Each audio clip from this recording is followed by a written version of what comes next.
Hey Streetwood family, I hope you all are happy and healthy and enjoying this time at home, even though it was a little bit unpredictable.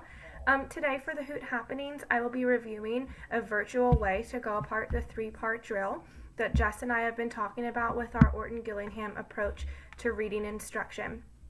So, I've created a reading practice pack online. It's a Google slideshow presentation.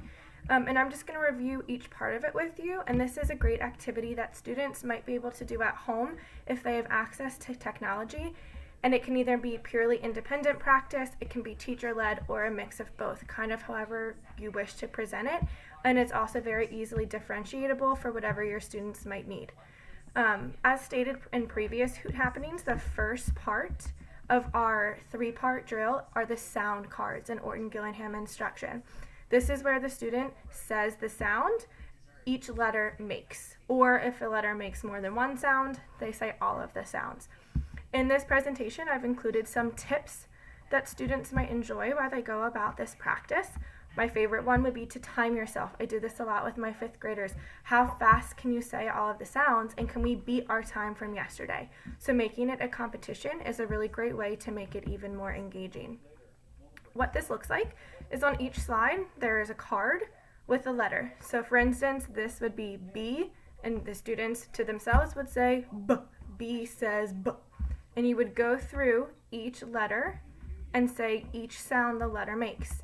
Something that you'll notice, for instance, for the BR blend, br, it has that dash after the end, which for students lets them know that BR always comes at the beginning of a word. If you haven't quite gotten to beginning blends yet, that is perfectly fine. You just won't use this card in your daily practice pack that you send out to students. Something you'll also notice is that each vowel is on a yellow card, which is typical in Orton Gillingham instruction. We really want students to know that vowels are different than consonants, why, and then make sure that students are practicing each sound a vowel makes and that each word has to have a vowel within it. So for this, if you've done open and closed syllables, students would say and e, so both the long and short vowel sounds for each vowel card. Give me a second to scroll through. So I have all of the letters of the alphabet in this practice pack currently, also with our double S spool and beginning blend, so everything that I've covered since the beginning of the school year. Again, easily differentiable. I've incorporated after our sound cards a brain break for students. This could just be 30 seconds for students to stay where they are, blink a few times, maybe they need to get up and walk around, or for younger students you could incorporate some type of movement break here as well. The next part of our three-part drill is our blending portion, where students blend the sounds together to make a word. Some other tips for this section: students could draw a picture for any real word that they come across, and again, they can time themselves and continue to make it a competition. What this looks like is we're currently working on CVC words, and these can be both real and nonsense words, just like you might have been doing in your classroom with your sound cards and practicing those blending of phonemes. I've set this up so that this slide is animated, and I'll show you what that looks like. First, students will just see the letter L, and if you've been practicing this with your students, students will know to say oh. When they hit next, our middle sound will pop up, so we have ooh, Last, our T, so students would say ooh, t. The word is lut. I hope that makes sense. Please let me know if you have any other questions about how this will look for your students. Again, you can practice a few different times. I typically pick a few both real and nonsense words that have every vowel in them. If you've gotten to long and short vowels, you can also take away this last letter and work on those open and closed syllables as well. For any real word that you incorporate, because again, you won't be needing to make these words up yourself. There's a lot of great lists out there that talk about real and nonsense CVC words. But for any real word that you create, I've incorporated a little box here at the bottom of the slide that lets students know it's a real word. So for this slide, it would first look like O, A, D, and then when they hit next again, this will animate and let students know that lad is a real word. That's something that if your students need support in, you could put in a blurb about how a lad is a kid or a boy, and then they can draw a picture about it, or it's a great conversation topic that they can have with parents or siblings as well.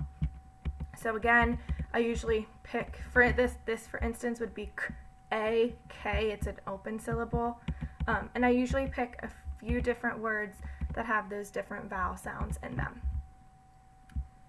Another 30-second brain break, get kids moving, give them a little bit of a chance to rest so that they're ready for our last activity, the third part of our 3-part drill. For this activity, I've chosen to focus on fluency and working on the different ways that we can build fluency within our reading. So I've constructed a dice rolling game. So first, students would roll the dice. The first number that they roll is the numbered sentence right here. The second number that they roll on their dice is what voice they would be reading it in. So for instance, students would click on this picture, and I've linked an online dice rolling website. The first dice, if it rolls a 5, they would read sentence number 5. I went up the ladder and down the slide. If their second dice is they roll number 2, they would read that sentence in an excited voice. So, I went up the ladder and down the slide. And they can do that however many times they want. If you have younger students, you could put a limit on it. For older students, it could be more free-for-all, kind of whatever you want. This is a really great place where you can also incorporate a video of yourself modeling this for your students and really creating that scaffolded support that some students might need. Some other ideas for the third part of our 3-part drill could be syllable division practice. You could give students a few words and have them break those words apart into that VCCV or VCV syllable division practice that Jess and I have been working on. You could incorporate a read aloud and incorporate some comprehension questions. You could do skywriting and practice, so videotape yourself practicing skywriting and then give students letters to practice skywriting as well. You could do synonym and antonym practice, prefix, suffix practice, or parts of speech. A really great parts of speech practice for students is a Mad Lib, and if you figure out a way to have that virtually online, please let me know and I would love to see it. Jess, give me one sec.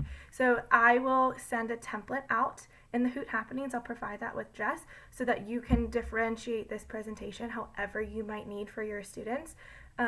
It's a really great way for students to practice independence, but it can also be teacher directed if you feel like that would be beneficial. So again, we'll link that in with the Hoot Happenings, and I hope this is helpful. Stay happy and healthy, and I can't wait to see you soon.